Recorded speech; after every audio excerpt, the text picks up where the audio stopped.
Past life incarnation ഇതൊക്കെ ശരിക്കും ഉള്ളതാണോ ബ്രോ? ചില ടൈമിൽ ഡൗട്ടാകും ഇതൊക്കെ ശരിക്കും. അപ്പോൾ അതാണ് ഞാൻ പറഞ്ഞത്, നിങ്ങൾ പ്രാക്ടീസ് ചെയ്യേ, നിങ്ങൾ എന്തെങ്കിലും ഒരു സ്കൂൾ ഓഫ് ടീച്ചിങ് ഫോളോ ചെയ്യൂ. നിങ്ങൾ എന്താ പറയുക, പ്രാണിക്കീലിയൊക്കെ തന്നെ പ്രാണിക്കീലി പഠിക്കൂ. ഓറ ചക്ര ഈ സാധനങ്ങളൊക്കെ ഉണ്ടോയെന്നൊക്കെ നിങ്ങൾ മനസ്സിലാക്ക്.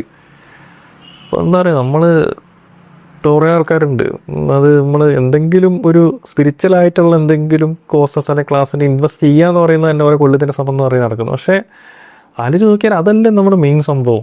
ഒന്ന് ആലോചിച്ച് നോക്കുക. കാരണം നമ്മുടെ ഇവിടെ ഒരു ലൈഫ് നമ്മൾ ജനിക്കാൻ കാരണം തന്നെ നമ്മൾ സ്പിരിച്വൽ എവല്യൂഷനാണ്.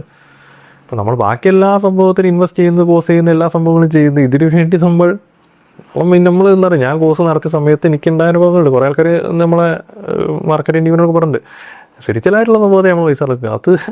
പക്ഷേ അവർക്ക് അറിയും വേണം. അപ്പം ഞങ്ങൾ പറഞ്ഞ പോലെ ഇതിപ്പം ഹയർ ട്രൂത്ത്സ് നിങ്ങൾക്ക് കിട്ടണമെങ്കിൽ അപ്പം അത് ഇതുപോലത്തെ ഏതെങ്കിലും സ്കൂൾ ഓഫ് ടീച്ചിങ് നിങ്ങൾ ഫോളോ ചെയ്യുന്നത് വേണം. അപ്പോൾ അങ്ങനെ പോയാൽ നിങ്ങൾക്ക് ഇതൊക്കെ എക്സ്പീരിയൻസ് ചെയ്തതിന് ശേഷം മാത്രം വിശ്വസിക്കുക.